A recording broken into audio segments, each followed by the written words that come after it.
DIY naman tayo mga kamotoboy, mga destroy it yourself. Assemble natin itong nabili kong TV rack. Let's go! Noon akala ko mahirap gawin at parang napaka-complicated, ang daming pyesang kailangan. Pero habang binubuo ko na, madali pala siya, madaling buuin. At habang binubuo ko, napapansin ko parang matibay siya at sturdy. Maganda yung ginamit na materyales at pati yung finish niya, maganda rin.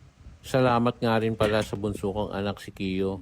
Siya yung tumulong sa akin magbuo at mga hawak-hawak ng mga parts na kailangan ibalanse. At siya rin na rin yung video. Kung wala nga pala kayong mga tools, pwede nyo nang gamitin yung kasama niyang tools, okay din naman. Kaso yung sa akin ginamit ko tools ko kasi meron naman ako. Sa Shopee ko nga pala siya nabili at ayun yung link sa taas. Mabilis lang nga pala namin ito natapos, siguro mahigit 1 oras lang tapos na namin.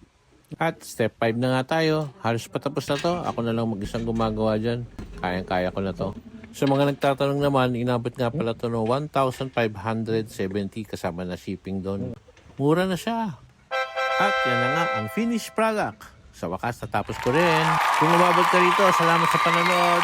Motoboy out!